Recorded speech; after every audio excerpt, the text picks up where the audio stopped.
Hello everyone, biology की class में आप सभी का बहुत बहुत स्वागत है। चलिए शुरू करते हैं अपना एक चैप्टर एवोल्यूशन, जिसमें आज की क्लास में हम करने वाले हैं इसके सॉल्यूशंस वीडियो हैंडआउट के। हमारा ये जो पूरा चैप्टर है, इसमें आज की क्लास में हम multiple choice question, very short answer type question, short answer type question, long and case based question करके सॉल्व करेंगे। ये आपका पूरा का पूरा प्रोसेस है, कैसे आपको ये चैप्टर की तैयारी करनी है। Number of questions, solving time, learning time, सब कुछ हमने यहाँ पर मेंशन कर दिया है। चलिए शुरू करते हैं सबसे पहले अपने पहले क्वेश्चन से। हमारा पहला क्वेश्चन हमसे कह रहा है विच of the following statement is not true. इसमें से हमें बताना है निम्न में से कौन सा स्टेटमेंट सही नहीं है। पहला ऑप्शन कह रहा है flippers of whales and dolphins are homologous organ. कह रहा है वेल और डॉल्फिन के जो फ्लिपर्स होते हैं, क्या वो होमोलोगस ऑर्गन है। नेक्स्ट कह रहा है homologous organ have similar anatomical structure but perform different function. कह रहा है होमोलोगस ऑर्गन ऐसे ऑर्गन होते हैं जिनका एनाटॉमिकल स्ट्रक्चर सेम होता है, लेकिन वो अलग अलग फंक्शन परफॉर्म करते हैं। सी कह रहा है होमोलॉजी इंडिकेट्स कॉमन एंसेस्ट्री, या फिर कह रहा है homologous structures are a result of convergent evolution. ठीक है, तो अगर आपको देखा जाए, कह रहा है इसमें से कौन सा स्टेटमेंट सही नहीं है, तो कन्वर्जेंट एवोल्यूशन से होमोलोगस स्ट्रक्चर्स नहीं बनते हैं। ठीक है, तो ये इस क्वेश्चन का सही जवाब है। अगर होमोलोगस ऑर्गन्स की बात करोगे तो सबसे कॉमन एग्जाम्पल इसका वेल और डॉल्फिन के फ्लिपर्स होते हैं, और इनका जो एनाटॉमिकल स्ट्रक्चर होता है, यानी इनका जो पूरा का पूरा अपीयरेंस होगा, स्ट्रक्चर होगा पूरे ऑर्गन का, वो सिमिलर होगा, लेकिन इनके फंक्शंस क्या होंगे, अलग अलग होंगे। ऐसे ऑर्गन को हम होमोलोगस कहते हैं। ठीक है, सिमिलरली हिंदी में भी वही सेम चीज है कि कौन सा कथन सत्य नहीं है। तो हमें पता है कि व्हेल और डॉल्फिन के फ्लिपर समजात अंग होते हैं। समजात अंग की शारीरिक संरचना एक जैसी, लेकिन कार्य अलग होता है। यह सामान्य वंश को इंगित करती है, लेकिन यह अभसारी विकास का परिणाम नहीं है। अगला question, adaptive radiation leads to which of the following. निम्न में से किसमें एडॉप्टिव रेडिएशन हमें देखने को मिलेगा। increased competition among species, decreased speciation rates, limited morphological diversity among species, या rapid divergence of traits among population inhibiting a given geographical area। अगर हम एडॉप्टिव रेडिएशन का डेफिनेशन देखना चाहें तो ये रैपिड डाइवर्जन होता है किसी ट्रेट्स का पॉपुलेशन के बीच में, inhibiting a given geographical area, this is adoptive radiation। ठीक है, यानी कि अनुकूली विकिरण निम्न में से किसकी ओर ले जाता है, किसी दिए गए भौगोलिक क्षेत्र में रहने वाली आबादी के बीच लक्षणों का एक बहुत ही तेज विचलन है, जिसे हम अनुकूली विकिरण कहते हैं। अगला क्वेश्चन, स्टेनली मिलर ने 1953 में एक एक्सपेरिमेंट किया था to support the theory of chemical evolution. ठीक है, अब केमिकल एवोल्यूशन को सपोर्ट करने के लिए उन्होंने एक क्लोज फ्लास्क में ऐसा कंडीशन बनाया था जो पुरानी अर्थ जैसी थी, है ना, जैसा पुराने समय में अर्थ पर क्लाइमेट रहता था, उस तरीके का इनका क्या था, पूरा का पूरा कंडीशन था। चार ऑप्शन है, हमें बताना है किस कंडीशन को स्टैनले मिलर ने अपने लैब में डेवलप कराया था। तो पुरानी अर्थ पे CH4, H2, NH3, water vapour, और इन सभी गैसों को उन्होंने क्लोज फ्लास्क में, बड़े फ्लास्क में रखा था, और टेम्परेचर यहाँ इन्होंने पुरानी अर्थ जैसा करीब 800 डिग्री सेल्सियस दिया था। ठीक है, तो बी इस क्वेश्चन का क्या होगा सही जवाब। ठीक, कह रहा है during the 1850 in the pre industrialisation era in England. कह रहा है इंग्लैंड में 1850 में जब इंडस्ट्रियलाइजेशन नहीं हुआ था, जब बड़े बड़े इंडस्ट्रीज का विकास नहीं हुआ था, the expected effect of natural selection on the number of dark winged moth as compare to white winged moth was. तो कह रहा है हमें बताइए कि एक्सपेक्टेड इफेक्ट जो नेचुरल सिलेक्शन से हुआ था number of dark wing moth में, यानी जो पंखों में डार्क कलर के मॉथ थे उनमें, और जो पंखों में व्हाइट कलर के मॉथ थे उनमें उनमें किस तरीके का नंबर आपको देखने को मिलता है। ठीक है, तो अगर हम देखें तो natural selection on the number of dark wing moth pre industrialisation में, इंडस्ट्रियलाइजेशन से पहले डार्क विंग मॉथ लेस थे नंबर में, और व्हाइट ज्यादा थे। लेकिन जैसे जैसे इंडस्ट्रियलाइजेशन हुआ, आफ्टर इंडस्ट्रियलाइजेशन डार्क विंग ज्यादा हो गए, व्हाइट वाले कम हो गए। तो ये सही जवाब होगा लेस इन नंबर, कम थे संख्या में। ठीक है, यही सेम चीज है कि पूर्व औद्योगिकरण में इंग्लैंड में प्राकृतिक चयन का गहरे पंखों वाले पतंगों की संख्या पर सफेद पतंगों वाली पंखों की तुलना में क्या प्रभाव था। हमें पता है ये संख्या में क्या थे, कम थे। Who proposed the mutation theory in favor of organic evolution? कह रहा है कि किसने ऑर्गेनिक एवोल्यूशन के लिए म्यूटेशन थियरी दी थी। तो म्यूटेशन थियरी हम सभी को पता है, ये दिया है ह्यूगो डिवरीज ने। ठीक है, ह्यूगो डिवरीज ने इस थियरी को दिया था एक प्लांट पर रिसर्च करके, जिसका नाम था ओएनोथेरा लैमार्कियाना।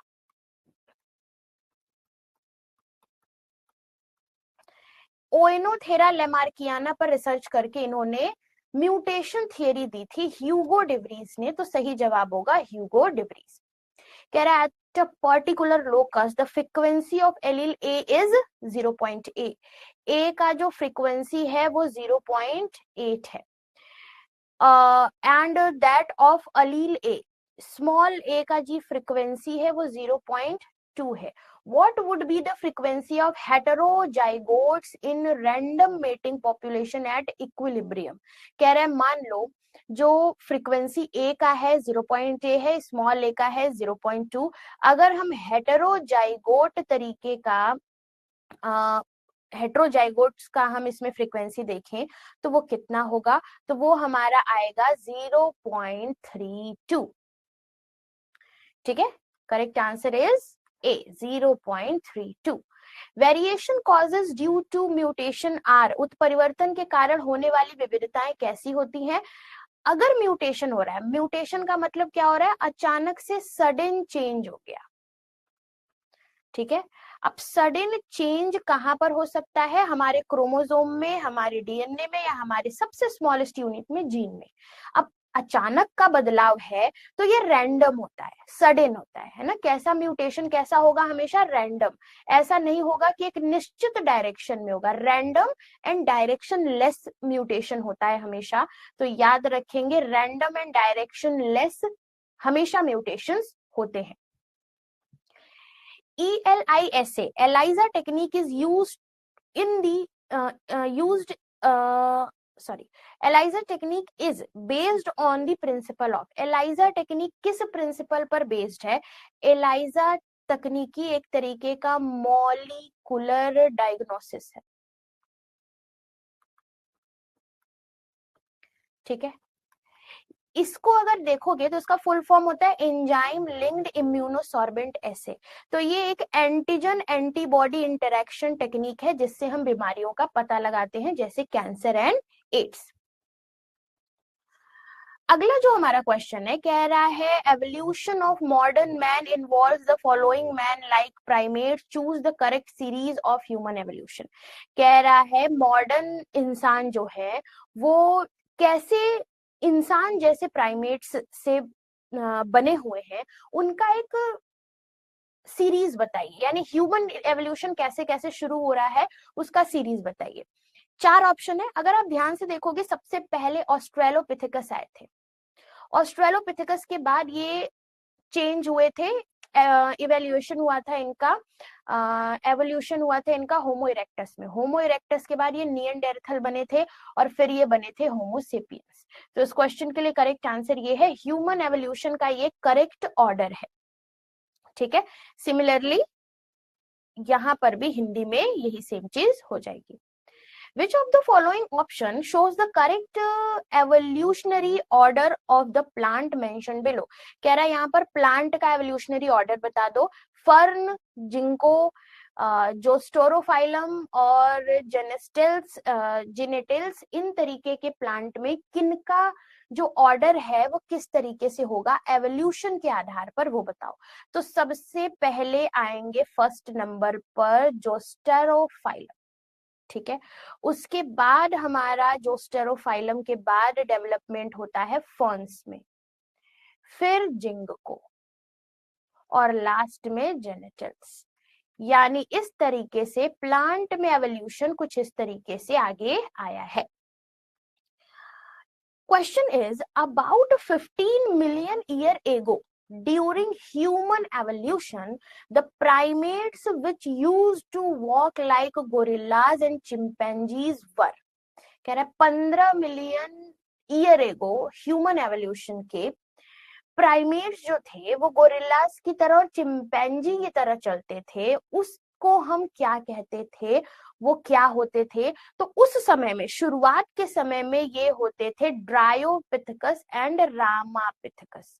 ये गोरिल्लास और चिंपैंजीज की तरह दिखते थे पूरे, और एक उसी तरीके से ये चलते थे 4 पैरों पर। ठीक है, ऑब्जेक्टिव क्वेश्चन खत्म हो गया। अब हम very short answer type question पर आते हैं। Very short answer type question में पहला क्वेश्चन है, explain the significance of the experiment carried out by Stanley Miller, name the scientist whose hypothesis prompted him to carry out his experiment, this experiment. How does meteorite analysis favor this hypothesis? कह रहा है Stanley Miller का जो प्रयोग था उसका महत्व बताइए। उस वैज्ञानिक का नाम बताइए जिनके परिकल्पना पर उन्होंने यह प्रयोग करना शुरू किया, और उल्का पिंड विश्लेषण की परिकल्पना का समर्थन यह कैसे करता है। ठीक है, सबसे पहली बात, थियरी ही थियरी है, मैं पढ़ूंगी, ध्यान से समझना। Stanley Miller experiment demonstrated that simple inorganic molecules could react under condition mimicking early Earth atmosphere to produce organic molecule like amino acids, supporting the theory of chemical evolution.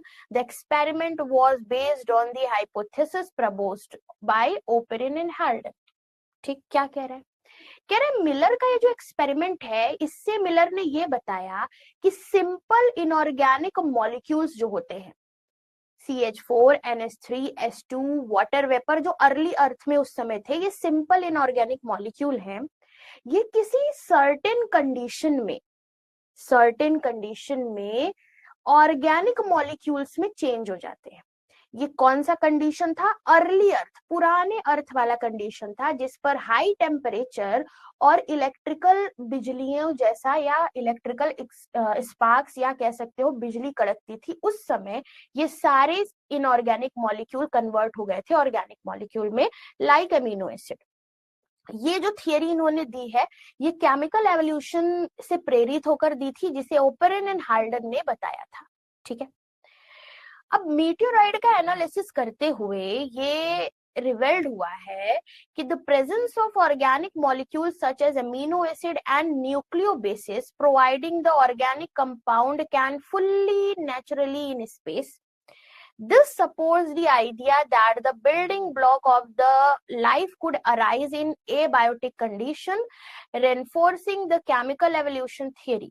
कह रहा है मेटियोराइड analysis से ये भी रिवेल्ड हुआ है कि organic molecule जैसे अमीनो एसिड एंड न्यूक्लियोबेसिस हैं, ये जो ऑर्गेनिक कंपाउंड है, ये नेचुरली फॉर्म हो सकते हैं। कैसे फॉर्म हो सकते हैं? सिंपल इनऑर्गेनिक चीजों से, और ये एबायोटिक कंडीशन में, है ना, एबायोटिक कंडीशन में केमिकल एवोल्यूशन थियरी की तरीके से काम करके ऑर्गेनिक मॉलिक्यूल में चेंज हो सकते हैं।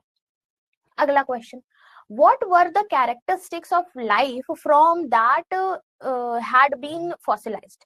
कह रहे हैं जीवन रूपों को कौन सी विशेषता थी जो जीवाश्मित हो गई थी, जीवाश्म कैसे बनाए, बेसिकली ये पूछा जा रहा है। ठीक है, तो हमें पता है the organism with hard part likely to be fossilised. किसी भी ऑर्गेनिज्म का हार्ड पार्ट इज, अगर हम किसी भी ऑर्गेनिज्म का हार्ड पार्ट देखें तो वो होता है उसका बोन। ठीक है, अब ये जो बोन्स होते हैं, जो हार्ड पार्ट ऑर्गेनिज्म के होंगे, स्पेशली उनका ही आपको देखेगा फॉसिल्स बनते हुए, जीवाश्म बनते हुए। ठीक है, that who do not have such parts, the, अगर मान लो जिनके पास हार्ड पार्ट नहीं है, ठीक है, तो उनका फॉसिल्स नहीं बनता। हार्ड पार्ट जिनके उनके ही फॉसिल्स बनते हैं, तो organism with hard parts are likely to be fossil than those who do not have such parts, यानी जिनके पास हार्ड पार्ट्स नहीं है उनका फॉसिल, कभी भी स्किन का फॉसिल आपने नहीं देखा होगा ऐसे, ठीक है। तो कह रहा है the harder the material better it would be preserved, soft parts fossils occur rarely. कह रहा है आपने देखा होगा कि हार्ड पार्ट के ही, हड्डियों के ढांचे ही फॉसिल्स में आपको ज्यादातर दिखते हैं, रेयरली ऐसा होगा कि कोई स्मॉल या सॉफ्ट पार्ट फॉसिल्स के दिखे होंगे। Example, bird and pterosaurs have very light bones, इनकी हड्डियां पतली होती थी, hollowed out and specialised for flight. कह रहे इन जो बर्ड्स थी इनकी हड्डियां पतली थी और ये उड़ने के लिए क्या थे, बने हुए थे। So they have special fossils record as compared to mammals whose bones are partially mineralized during life। कह रहा है कि इसी वजह से ये जो पक्षी हैं इनके फॉसिल्स बहुत कम दिखते हैं क्योंकि इनकी हड्डियां पतली थी, और मैमल्स के फॉसिल्स ज्यादा दिखते हैं। क्यों? क्योंकि इनमें आप देखोगे तो इनकी हड्डियों में मिनरल्स ज्यादा थे, काफी हार्ड पार्ट में थे, इसी वजह से हम कहते हैं हार्ड पार्ट के जो फॉसिल्स हैं वो हमें ज्यादा दिखते हैं। अगला क्वेश्चन हमसे कह रहा है industrial melanism in England after 1850 is an excellent example of natural selection, explain how. ठीक है,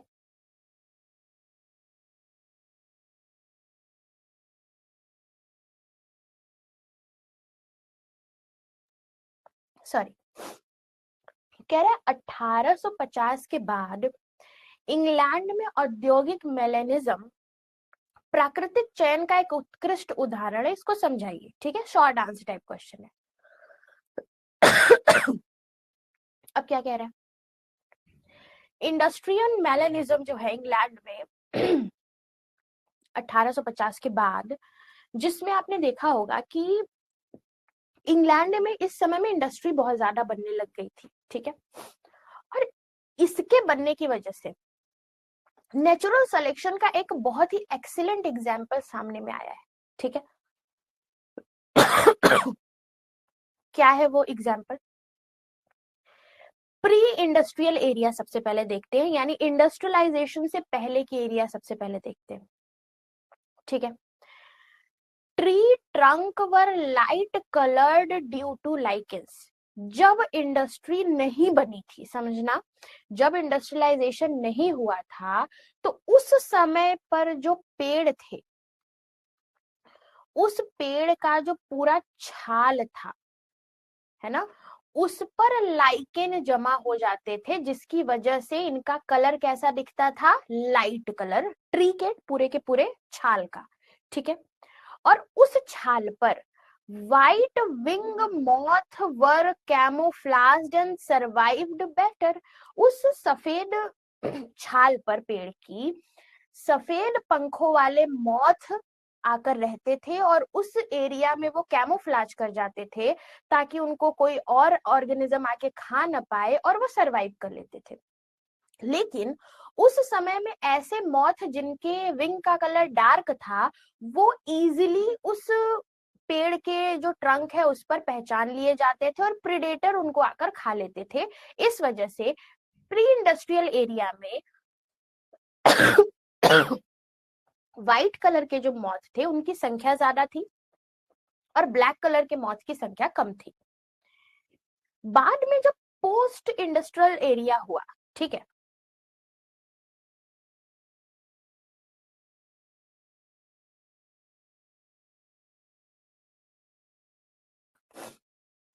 बाद में जब पोस्ट इंडस्ट्रियल एरिया हुआ, यानी इंडस्ट्रियलाइजेशन के बाद वाला जो पीरियड आया, तो अब क्या हुआ, इंडस्ट्रीज बढ़ी। ठीक है,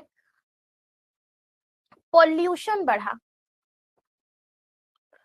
अब पॉल्यूशन बढ़ा तो आपको पता है पॉल्यूशन वाले एरिया में लाइकेन ग्रो नहीं करते, लाइकेन उगेंगे ही नहीं, हाईली सेंसिटिव होते हैं पॉल्यूटेंट्स पे, ये खास करके एयर पॉल्यूशन से।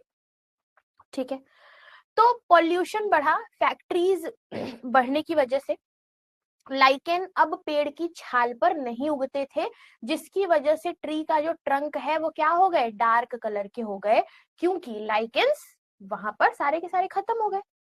अब एक एवोल्यूशन आया।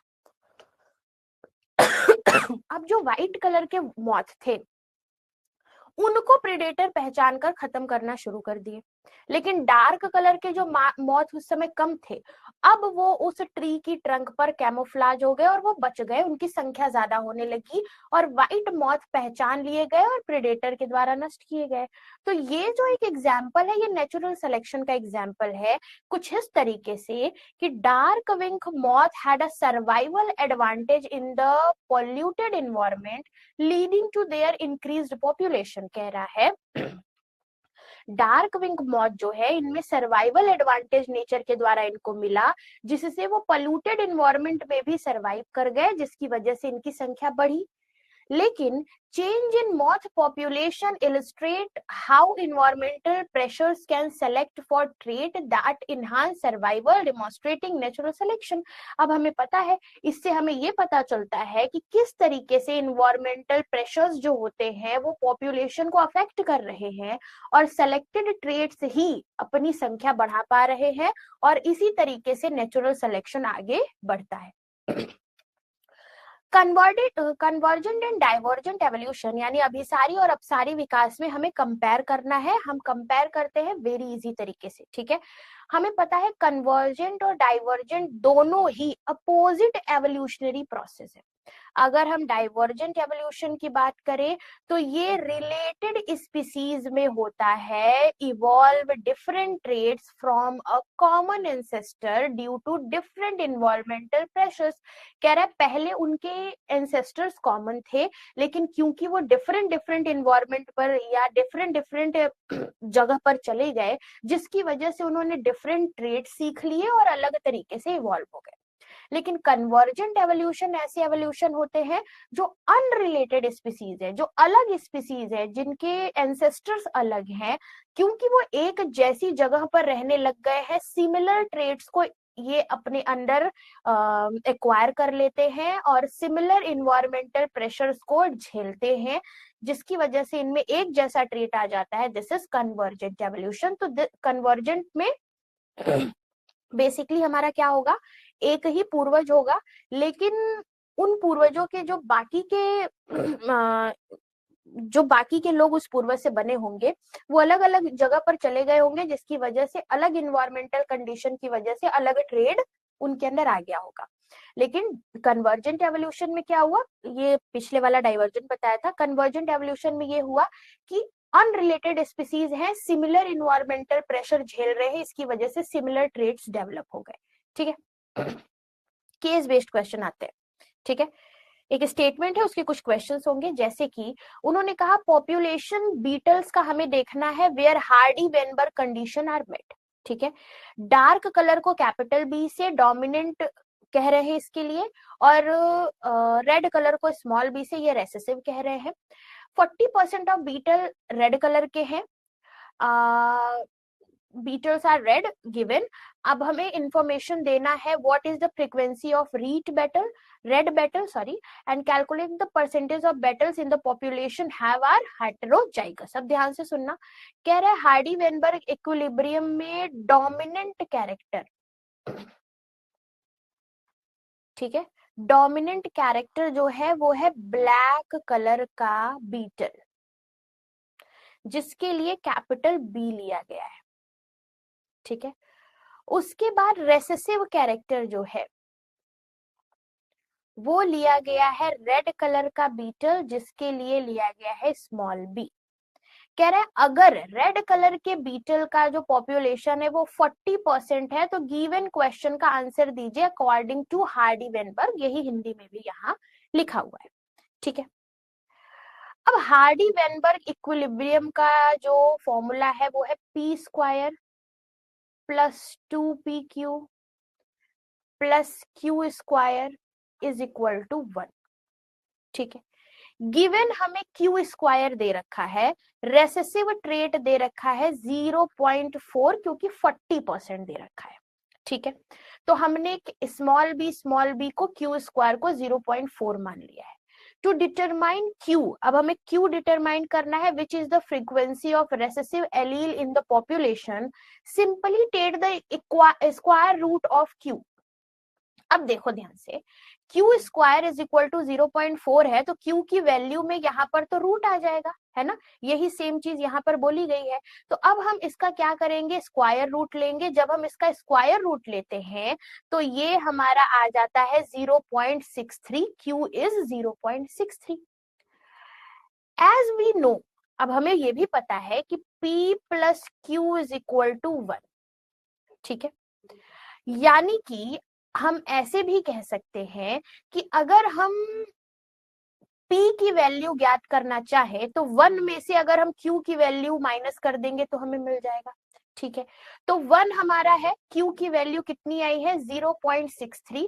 हमने यहाँ पर P इज इक्वल टू 1 की वैल्यू 1 में से 0.63 माइनस कर दिया। अब P की वैल्यू हमें आ गई 0.37, ठीक है। अब कह रहा है the percentage of beetle in the population that are heterozygote would be 2pq। हमें पता है हेटेरोजाइगट्स के लिए इसकी वैल्यू 2pq है। अब 2pq के लिए 2 है, इनटू करेंगे 0.37 से, फिर इनटू करेंगे 0.63 से, वैल्यू आ जाएगी 0.47। ये हो गया हमारा इस क्वेश्चन का आंसर। अगला केस बेस्ड क्वेश्चन क्या कह रहा है, कह रहा है गिवन पॉपुलेशन 1 में, देखो इस तरीके से, एंड पॉपुलेशन 2 में माइग्रेशन दिख रहा है बर्ड्स का, ठीक है। अब ध्यान से देखो, अब ये क्या है स्टेटमेंट, कह रहा है population of snake lived in a desert with brown sand. Study the drawing given below showing the changes in population from 1 to 2 over the time and answer the question that follows. Brown snakes and gray snakes are represented by allele capital A and small a. Capital A को हम brown snake के लिए लिखेंगे, small a को हम grey snake के लिए लिखेंगे। कैपिटल A डोमिनेंट है एंड स्मॉल a रेसेसिव है। कह रहा है कि सैंड है, मतलब रेत है, ब्राउन कलर का, ठीक है। इस ब्राउन कलर के सैंड पर 2 तरीके के स्नेक है। एक स्नेक का जो कलर है वो ब्राउन है और दूसरे स्नेक का जो कलर है वो ग्रे है, ठीक है। यानी कि हम मानकर चलते हैं ये वाला हमारा ब्राउन स्नेक होगा जो कि डोमिनेंट कैरेक्टर का है, ये वाला ग्रे स्नेक होगा जो रेसेसिव कैरेक्टर का है। कह रहा है पॉपुलेशन 1 और पॉपुलेशन 2 में हमें बताओ कि क्या अंतर आ सकता है। अब सिंपल सी बात है, यहाँ पर बर्ड्स का माइग्रेशन है, जब तक बर्ड का माइग्रेशन नहीं है दोनों की पॉपुलेशन एक जैसी होगी।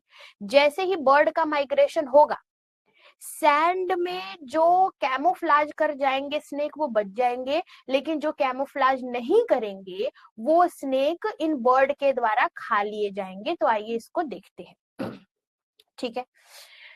कह रहा है पहला question, if the frequency of recessive trait is 9% in the population 1, अगर फ्रीक्वेंसी रेसेसिव ट्रेट का 9% है पॉपुलेशन 1 में, work out the frequency of homozygous dominant and heterozygous dominant snakes. ये अब हमें बताओ homozygous dominant and heterozygous dominant snake का क्या फ्रीक्वेंसी है। Name the mechanism of evolution that must have operate so that population 2 evolve from population 1। अब हमें इसका मैकेनिज्म भी देखना है एवोल्यूशन का किस तरीके से होगा। सबसे पहले हम फ्रीक्वेंसी कैलकुलेट कर लेते हैं, ठीक है। Frequency of homozygous dominant and heterozygous dominant snake का हमें कैलकुलेट करना है। गिवन है रेसेसिव ट्रेट विच इज 9% और हमें पता है रेसेसिव ट्रेट में कौन से कलर का सांप है, ग्रे कलर का सांप है। अब हम हार्डी वेनबर्ग इक्विलिब्रियम इक्वेशन देखेंगे और कैलकुलेट करेंगे फ्रीक्वेंसी। अब एज्यूम करते हैं कि allele frequency in population represent करी जा रही है P और Q से, ठीक है। P के लिए हमने कह दिया है डोमिनेंट एलील यानी कैपिटल A और सांप के स्किन का कलर क्या है, ब्राउन है। रेसेसिव के लिए Q ले लिया है और Q हमारा रेसेसिव ट्रेट हो जाएगा और इसमें ग्रे कलर होगा सांप की बॉडी का, ठीक है, अब हमें पहले से ही दे रखा है कि इसकी वैल्यू है 9%। हमको पता है क्यू स्क्वायर हमें दे रखा है 0.09%, तो क्यू की वैल्यू में हम स्क्वायर रूट करके इसको 0.3 कैलकुलेट कर लेंगे कुछ इस तरीके से। ठीक है, अब हम फाइंड करते हैं पी। P फाइंड करने के लिए हमें पता है P plus Q is equal to 1 होता है। 1 में से अगर हम Q की वैल्यू माइनस कर देंगे तो P आ जाएगा, तो P की वैल्यू के लिए 1 में से Q की वैल्यू माइनस कर दी, 0.7 हमें यहाँ पर आ गया। अब हम कैलकुलेट करेंगे फ्रीक्वेंसीज होमोजाइगस डोमिनेंट के लिए, तो P स्क्वायर के लिए फ्रीक्वेंसी हमारी कितनी है, P के लिए फ्रीक्वेंसी कितनी आई है 0.7, P स्क्वायर के लिए फ्रीक्वेंसी आएगी 0.7, P के लिए इसका स्क्वायर रूट करेंगे is equal to 0.49। Heterozygous dominant के लिए कैपिटल ए स्मॉल ए आएगा, ये फ्रीक्वेंसी आएगी 2pq के बराबर। 2pq के लिए p की वैल्यू और q की वैल्यू सेपरेटली लिखकर 2 से मल्टीप्लाई कर देंगे, ये वैल्यू आ जाएगी हेटेरोजाइगस डोमिनेंट की। ऐसे ही करना है। तो हमने क्या क्या देखा, homozygous dominant 49%, heterozygous 42%, and homozygous recessive is 9% as given. Mechanism of evolution operating to produce population by natural selection. यहाँ पे हमें क्या दिख रहा है, नेचुरल सिलेक्शन। कैसे, क्योंकि अगर वहां पर बर्ड्स माइग्रेट नहीं करेंगे पॉपुलेशन सेम रहेगी। जैसे ही बर्ड माइग्रेट कर जाते हैं वहां पर जो कैमोफ्लाज हो गए स्नेक वो तो बच जाएंगे, लेकिन जो कैमोफ्लाज नहीं हुए वो बर्ड के द्वारा खा लिए जाएंगे, उनकी संख्या कम हो जाएगी। अब आते हैं लॉन्ग आंसर टाइप क्वेश्चन पे गाइस। पहला कह रहा है क्वेश्चन कि हमें की कॉन्सेप्ट बताइए एवोल्यूशन थियरी ऑफ डार्विन की। डार्विन के विकास सिद्धांत की मुख्य अवधारणाएं क्या क्या है। सबसे पहली बात, डार्विन ने जो एवोल्यूशन की थियरी दी थी उसमें सबसे पहली बात डार्विन ने बताई ओवर प्रोडक्शन। क्योंकि देखो भाई ये पूरा चैप्टर थियरी बेस्ड है, तो आप ध्यान से इसको समझना क्योंकि यही थियरी आपको एग्जाम में लिखनी होगी। ओवर प्रोडक्शन का क्या मतलब है, living being have an innate ability to produce own kid for the continuity of race। कह रहा है एक दौड़ है, जिस दौड़ में अपने आप को बनाए रखने के लिए हर जीवित इंसान अपनी जैसे बच्चे पैदा करता है। ठीक है, it has been observe that more individuals of each kind are produce that could possibly survive. कह रहा है ये जो बात है इंडिविजुअली यह देखी जा रही है कि जितने ज्यादा लोग बच्चे पैदा करेंगे वो क्या करेंगे, सर्वाइवल अपना उतना अच्छा करेंगे। अगर वो बच्चे पैदा करना बंद कर देंगे तो उनका सर्वाइवल क्या हो जाएगा, अफेक्टेड हो जाएगा और उनका सर्वाइवल उस समय काम नहीं आएगा, यानी वो एक्सटिंक्ट हो जाएंगे। स्ट्रगल्स फॉर एग्जिस्टेंस, अब ये क्या चीज है, कह रहे कुछ ऐसे इंडिविजुअल्स हैं इन जियोमेट्रिक रेशियो, किसी भी जियोमेट्रिक रेशियो में किसी पर्टिकुलर इंडिविजुअल को देखा जाए तो उनमें अगर वो सेम तरीके के इंडिविजुअल है, यानी कि अगर सेम रिसोर्सेस के लिए वो वहां पर रह रहे हैं तो जगह, खाने, इन सभी चीजों के लिए वहां पर कंपटीशन होगा। अब क्योंकि वहां पर कंपटीशन होगा तो ये जो चीजें हैं, जगह वहां की या खाना वहां का, वो लिमिटेड हो जाएगी। ठीक है, अब क्योंकि इंडिविजुअल्स को सर्वाइवल के लिए चीजें चाहिए तो ये उस जियोमेट्रिकल कंडीशन में जाकर के क्या करते हैं, कंपटीशन, जो जीतता है उनका जाति रह जाता है, जो नहीं सर्वाइव कर पाते वो एक्सटिंक्ट हो जाते हैं। Another is variation, members of a population very in size from and other characteristics even though they look superficially similar. No two individuals are alike. These variations are gradual and those with adaptive values are passed on the next generation. कह रहे हैं आप कभी भी देखो तो population members का size में हमेशा वेरी करता है क्योंकि इनके पास वेरिएशन है। आप कभी भी नहीं देखोगे कि दो इंसान एक जैसे दिख रहे हैं, उनमें कोई ना कोई वेरिएशन होता है इंडिविजुअल लेवल पर, और इसी वजह से यह अपने इन वेरिएशन को नेक्स्ट जनरेशन में ट्रांसफर करेंगे और वहां पर भी कुछ वेरिएशन आएगा, यानी ये जो वेरिएशन है इस तरीके से भी चीजें आगे बढ़ रही है। Survival of the fittest in natural selection, कह रहा है कि अगर कोई इंडिविजुअल है जो किसी पर्टिकुलर जगह पर सरवाइव करना चाह रहा है, अपनी एग्जिस्टेंस बनाए रखना चाह रहा है, तो उनको स्ट्रगल करना पड़ेगा। वहां पर जितने भी तरीके की चीजें होंगी, बेटर इन्वायरमेंट होगा, सॉरी, इन्वायरमेंट कंडीशन जो होगी, या फिर किसी भी तरीके का वहां पर जो भी सुविधाएं होंगी, उनके हिसाब से उनको क्या होगा, ढलना होगा। और इसी तरीके को हम नेचुरल सिलेक्शन कहते हैं। यानी during struggle for existence only those individuals could survive which exhibit beneficial variation and adapt better to changing environment। कह रहा है स्ट्रगल करते हैं इंडिविजुअल अपने एग्जिस्टेंस के लिए, इसमें वो इस तरीके से कुछ स्ट्रगल करेंगे कि उन्हें सरवाइव करना पड़ेगा किसी भी इन्वायरमेंट में, उनके वेरिएशन के प्रति उनको एडॉप्ट करना पड़ेगा इन्वायरमेंट की चेंजिंग को, और इसे ही हम नेचुरल सिलेक्शन कहते हैं। Origin of species is natural selection. कह रहा है result in modification of trades. अब ये सारी चीजें जब होंगी तो ट्रेड्स में थोड़ा मॉडिफिकेशन होगा, विच over a period of long time, ये लंबे समय तक होता रहता है और आगे चलकर यही नई जाति की उत्पत्ति बनाता है, यही डार्विन ने बताया था। Name the law that state that the sum of allelic frequency in a population remains constant. What are the 5 factors that influence these value? यानी ये हमें सीधे सीधे हार्डी वेनबर्ग इक्विलिब्रियम के बारे में पूछ रहा है और 5 फैक्टर्स इस वैल्यू को जो इन्फ्लुएंस करते हैं उनके बारे में पूछ रहा है।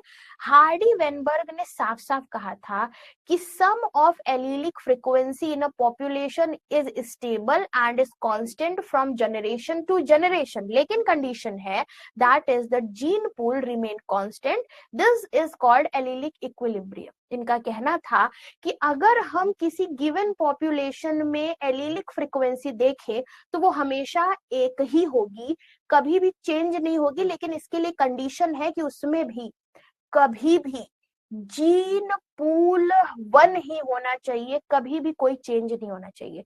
तो कौन कौन सी चीजें ऐसी हैं जो हम उस पॉपुलेशन में चेंज नहीं चाहते? सबसे पहली बात, अगर जीन माइग्रेशन या जीन फ्लो रोक दिया जाए तो फ्रीक्वेंसी 1 ही रहेगी। What is gene migration and gene flow? कहने का मतलब है कि gene migration and gene flow are same thing, एक ही बात है। Describing the transfer of genetic material from one population to another. क्या होता है, कभी कभी जेनेटिक मटेरियल एक पॉपुलेशन से दूसरी पॉपुलेशन में जाकर ट्रांसफर हो जाते हैं, जैसे हम कहीं माइग्रेट हो गए इस वजह से, ठीक है। तो इस वजह से अगर किसी गिवन पॉपुलेशन में जीन माइग्रेशन रोक दिया जाए तो फ्रीक्वेंसी 1 आएगी, ठीक है। दूसरा है जेनेटिक ड्रिफ्ट। अगर रैंडम चेंज है उसको भी रोक दिया जाए, किसी पर्टिकुलर पॉपुलेशन के लिए, किसी पर्टिकुलर जगह के लिए नेचुरल सिलेक्शन को रोक दिया जाए तो भी जो हमारा एलिलिक फ्रीक्वेंसी है वो चेंज नहीं होगा। एक और चीज होनी चाहिए, म्यूटेशन नहीं होना चाहिए। म्यूटेशन इज सडन चेंज हो गया, जीन में अलग कैरेक्टर बन गया। अगर उस गिवन पॉपुलेशन में म्यूटेशन रोक दिया जाए तो म्यूटेशन रोक देने की वजह से भी वहां की एलिलिक फ्रीक्वेंसी चेंज नहीं होगी। एंड जेनेटिक रिकॉम्बिनेशन, अगर रिकॉम्बिनेशन पढ़ा होगा आपने कि अगर क्रोमोसोम जो बिल्कुल पास पास में कैरेक्टर्स जीन लेकर बैठे हुए हैं उनमें अगर क्रॉसिंग ओवर रोक दिया जाए, कोई भी रिकॉम्बिनेशन नहीं हो रहा है, तब भी एलिलिक फ्रीक्वेंसी 1 होगा, ठीक है। तो this phenomena occur during gamete formation. कब होता है? गैमेट फॉर्मेशन के समय ये फिनोमेना होता है when chromosome passes from parents to offspring which show new combination of character. एक ऐसे भी हो सकता है कि हमें पता है मेल एंड फीमेल का कैरेक्टर एक बेबी में आएगा तो एक नया कॉम्बिनेशन बनाएगा। ये सारी चीजें अफेक्ट करती है किसको? एलिलिक फ्रीक्वेंसी को किसी गिवन पॉपुलेशन में। Again is natural selection, it is a phenomena by which some members of population having traits that enable them to grow and reproduce at higher rate are favored, hence they leave more surviving offspring in next generation than others। यानी natural selection भी नहीं होना चाहिए। अगर natural selection हुआ तो एक particular कह सकते हो स्पीसीज जिसको नेचर ने चुना है, जो सर्वाइवल ज्यादा अच्छा जानता है, उसकी जनसंख्या बढ़ेगी, और जो ज्यादा सर्वाइवल नहीं झेल पा रहा है उसकी संख्या क्या हो जाएगी, कम हो जाएगी, और इस तरीके से एलीलिक फ्रीक्वेंसी बदल जाएगी। कुल मिला जुलाकर हार्डी वेनबर्ग ने यही कहा था, अगर हम ये सारी चीजें को रोक दे तो हमारा जो गिवन पॉपुलेशन का एलीलिक फ्रीक्वेंसी है वो 1 ही रहेगा, एक जैसा ही रहेगा, कभी भी चेंज नहीं होगा, जिसके लिए इन्होंने यही वाला स्टेटमेंट दिया था, p square plus 2pq plus q square is equal to 1। This is Hardy Weinberg equilibrium, जिसके लिए इन्होंने कहा था कि इनका Hardy Weinberg equilibrium natural selection, genetic recombination, mutation, genetic drift, gene migration, इन सभी चीजों से क्या होता है, इन्फ्लुएंस होता है। ठीक है, तो याद रखेंगे, ये रहा इस क्वेश्चन का आंसर। इस तरीके से हमारे ये पूरा का पूरा सोल्यूशन वीडियो खत्म होता है। ठीक है, थियरी वाले क्वेश्चन ही है, इससे ज्यादा ऐसे ही क्वेश्चंस आते हैं। जो न्यूमेरिकल टाइप थे वो भी हमने आपको समझा दिए। मिलते हैं अगली क्लास में अगले नए लेक्चर के साथ, जिसमें हम सोल्यूशन वीडियो कराएंगे। Thank you guys.